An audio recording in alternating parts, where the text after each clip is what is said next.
Hello everyone, my name is Daniel, and today I want to guide you through the process of creating my animation, The Circles.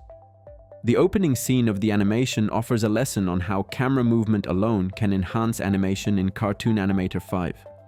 All it requires is arranging your props along the Z-axis. You will also notice 6 animated flying objects made possible using the motion pilot and flock function.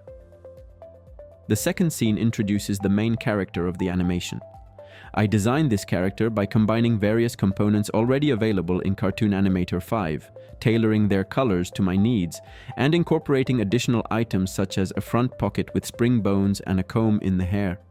This allowed me to create a more expressive depiction of the running character in the subsequent scene.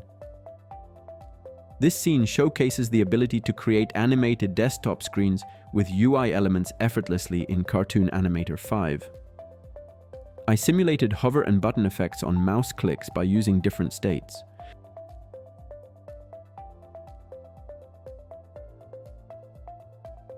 The animated logo of the Circles company is a simple design of 2 circles with a rotating movement.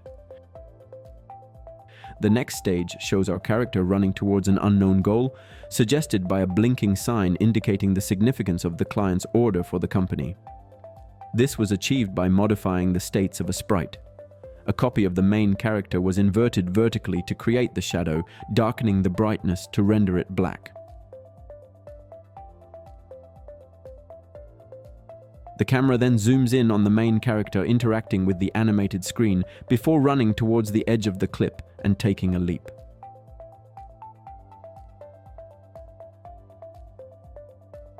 I combined 2 pre-made animations with added bone animation tweaks to achieve this effect.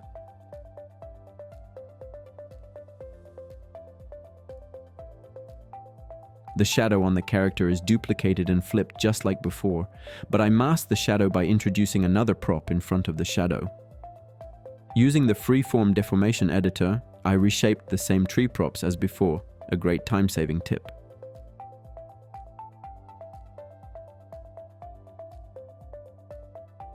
In the following scene, we see the character free-falling. The motion pilot function was invaluable here, as it allowed me to set the wave parameters and add character bones to the spring groups.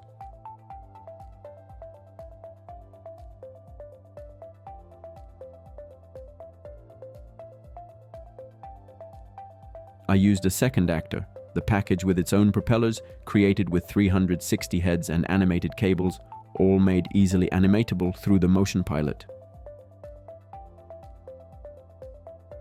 This method was also used in creating the subsequent scene where the main character plunges into the factory. I used spring bones on the character and the motion pilot, tweaking the transform settings so that the character scales down when I move my mouse in the Y-axis. Ambient lights, clouds, and sunbeams were added as additional scene props for a more dramatic effect.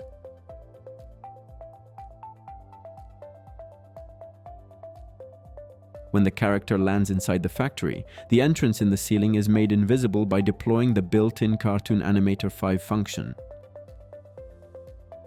The animation depicts the actor landing on the floor and is fine-tuned to my requirements.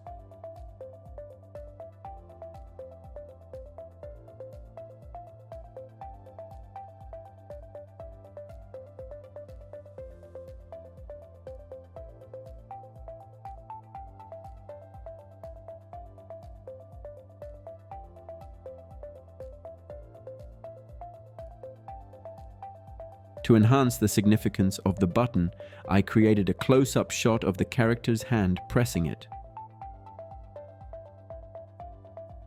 The button prop has 2 states, on and off. The subsequent complex scene incorporates machines and a production line, all animated.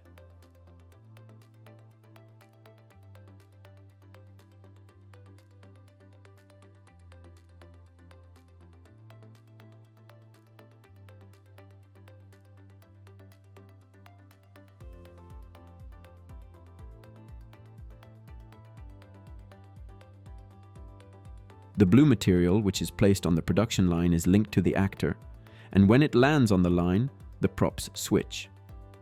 The material is then crushed into small pieces, and sparks are created using sequence animation.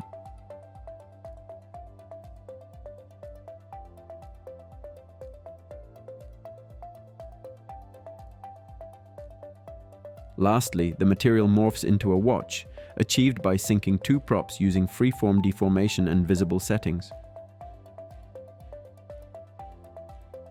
The close shot of the production line was created using layered scenes, and the watch elements were animated using motion pilot and wave settings.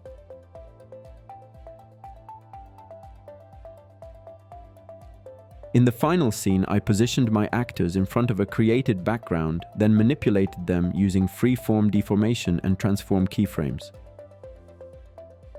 And that's a wrap. As you can see, all my scenes were constructed solely using Cartoon Animator 5. Thank you for joining me, and take care.